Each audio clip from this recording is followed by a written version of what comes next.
The doorbell camera captured everything.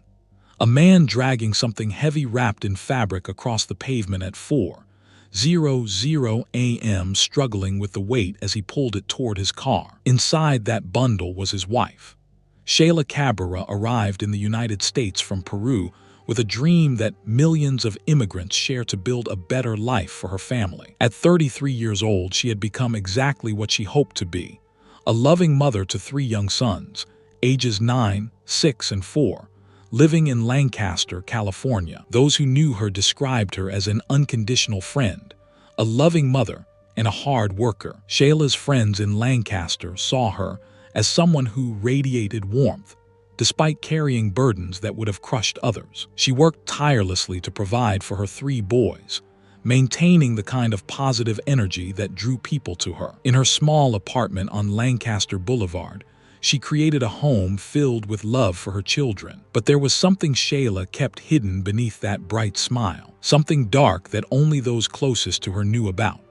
Her husband, 36-year-old Sheylla Cabrera, was not the man he appeared to be to the outside world. Behind closed doors, their marriage was anything but the happy family portrait it seemed. According to Sheylla's mother, Helga Rosillo, who remained in Peru, her daughter had reported Sheylla for domestic violence back in their home country. The abuse had followed them across borders and oceans.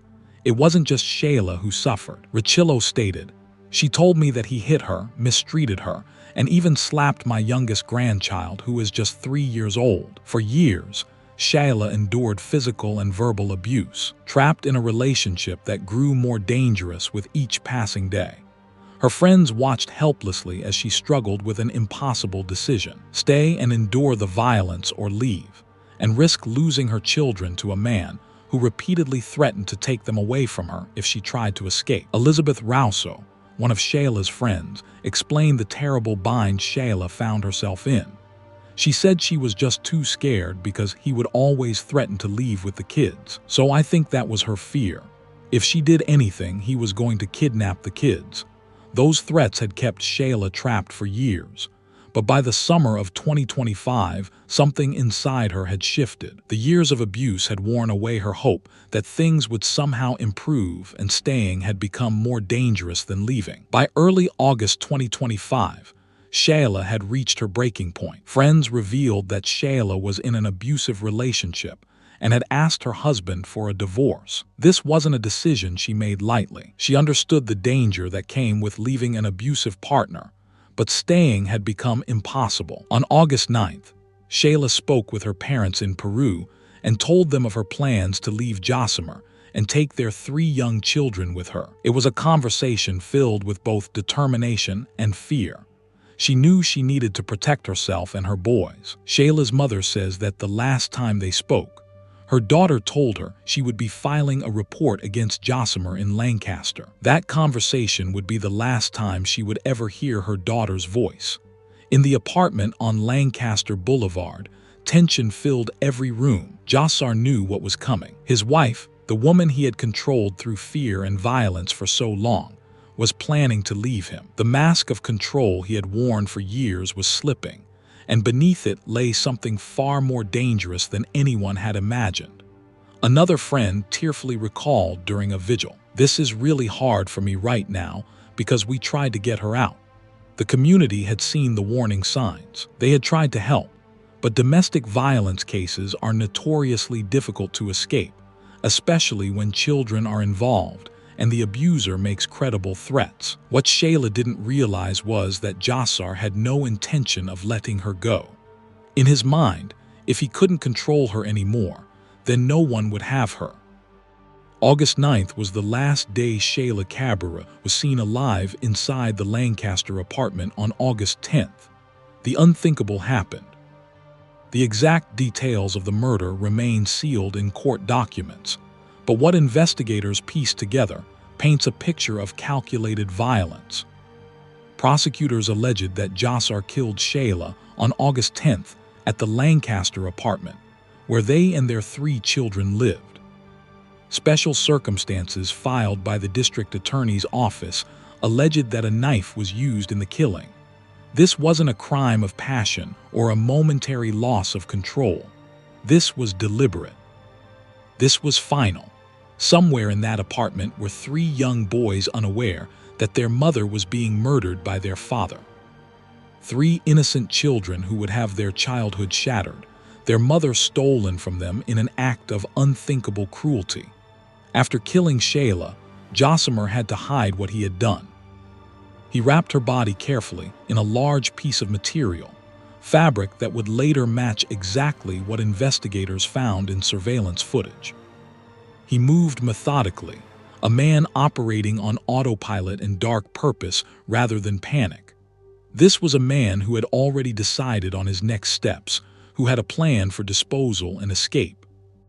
Looking back, every choice he made that day revealed a chilling level of premeditation.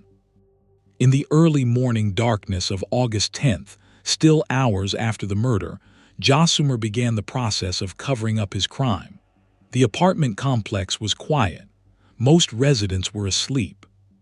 He likely thought no one would notice what he was about to do, but someone did. A neighbor returning home from a night shift around 2:40 in the morning witnessed something that would later prove crucial to the investigation. Doorbell Marara spotted Josimer cleaning out the trunk of the family's car in the middle of the night. She told reporters it was strange. "I work those days and I know there's nobody around at that time and cleaning a trunk.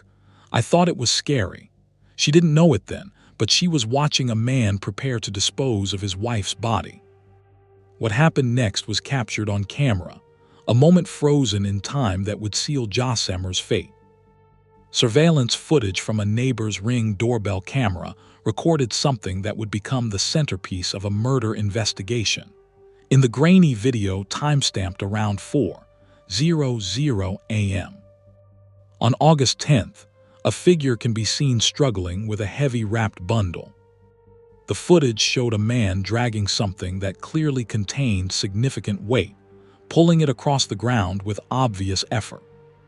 The object was wrapped carefully in fabric to conceal what lay inside.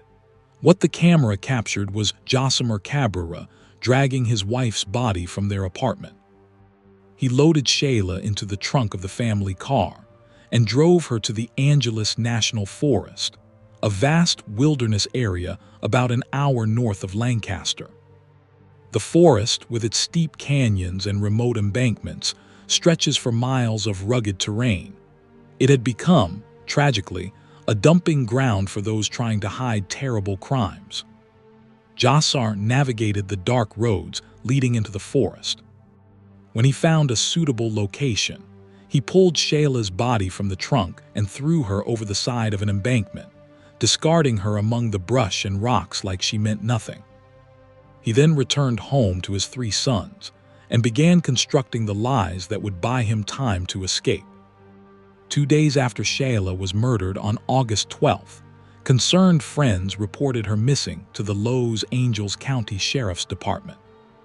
When Sheylla failed to respond to messages and calls, her friends knew immediately that something was terribly wrong. This wasn't like her. She always stayed in touch, especially when it concerned her children. Deputies responded to the apartment complex on the 500 block of Lancaster Boulevard to take a missing person report. But when authorities began asking questions, Josimer's story started to unravel like a cheap sweater. Josimer gave varying accounts of his wife's whereabouts to different people. According to reports, he initially told authorities that his wife had been abducted by immigration and customs enforcement. It was a calculated lie designed to explain Sheyella's sudden disappearance, while making it seem like she had been taken by federal authorities. Something that would be difficult to immediately verify and might discourage further questions. Later, he claimed she left with another man. In a third account, he said she'd suffered an accident but refused to provide any details. Each lie contradicted the last, raising red flags for investigators and Sheyella's family. Why would a concerned husband have 3 completely different explanations for where his wife was? The inconsistencies were glaring. Detectives immediately suspected foul play. Sheylla's friends told investigators about the years of domestic violence, about her plans to leave, about the threats Yasimer had made to take the children. Combined with his constantly changing story, investigators knew they were looking at something far more sinister than a missing person case. They began looking into surveillance footage from the apartment complex, hoping to find any clue about what had happened to Sheylla. On August 13th, during Lancaster Station's follow-up investigation, detectives discovered something that transformed the case entirely. They found surveillance footage from a neighbor's Ring camera that showed Yasimer dragging a large object wrapped in material from the apartment complex. The damning video footage instantly transformed the investigation from a missing person case to a homicide investigation. The Los Angeles County Sheriff's Department's Homicide Bureau immediately took over the case.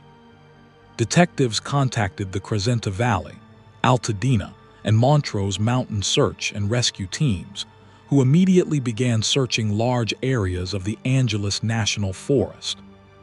The forest covers over 700,000 acres of rugged mountain terrain.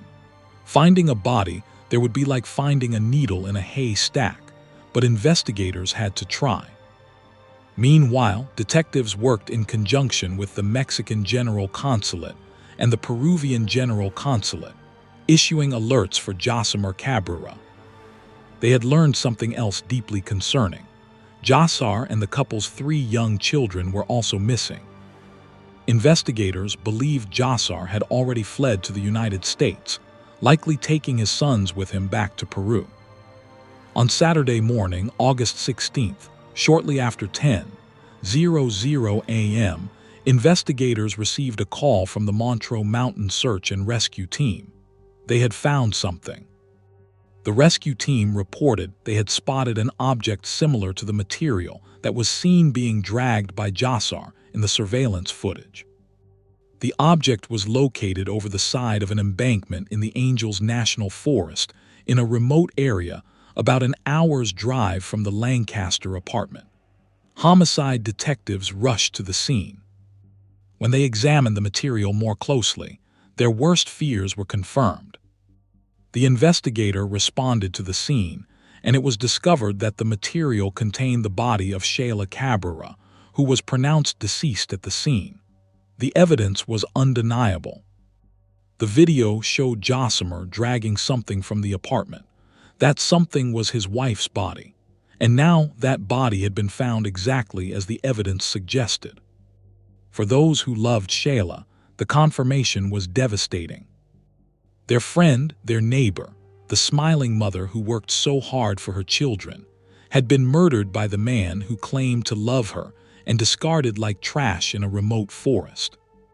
News of Sheylla's death spread quickly through the Lancaster community. On the same day her body was found, investigators learned that the 3 Cabrera children had been located safe in Peru and taken into protective custody.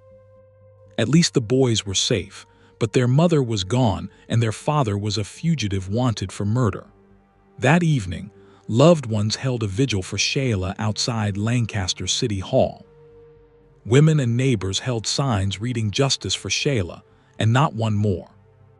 As the vigil candles flickered in the California evening, Sheylla Cabrera was thousands of miles away, having fled to Peru in a desperate attempt to escape justice. Lieutenant Michael Madica told the New York Times that Yasimer was detained in both Mexico and Peru after entering the countries by land. In each instance, he was released because he had not yet been charged with a crime without formal charges filed in the U.S. authorities in Mexico and Peru had no legal grounds to hold him. Peruvian authorities questioned him at the airport in Lima and took the children into protective custody, but couldn't detain Yasimer himself. Peru's foreign ministry announced that it had repatriated the children back to Los Angeles via Mexico City to be reunited with their maternal grandmother. Meanwhile, prosecutors in Los Angeles County prepared to file formal charges. On Thursday, August 21st, homicide investigators presented their case to the Los Angeles County District Attorney's Office. Sheylla Cabrera was charged with 1 count of murder with allegations of using a knife as a deadly weapon. The next day, the District Attorney's Office filed an extradition arrest warrant. District Attorney Nathan Hookman issued a statement. "The allegations against this man are horrific, and we will do everything possible to bring him to justice back under our jurisdiction to be held accountable." An Interpol red notice was issued for Sheylla's arrest, marking him as a wanted fugitive across the globe. If convicted as charged, he faced a possible maximum sentence of 26 years to life in prison. For days, Sheylla remained at large in Peru, but the walls were closing in, and he knew it. On August 27, 2025, he turned himself into the Interpol headquarters in Lima, Peru. Peru's National Police Force announced the surrender with a video showing him handcuffed, wearing an Interpol insignia on his shirt, flanked by law enforcement officers. Local authorities are in the process of extraditing him back to California to stand trial. The extradition process could take several months, but Sheylla will remain in Peruvian custody until he can be returned to the United States.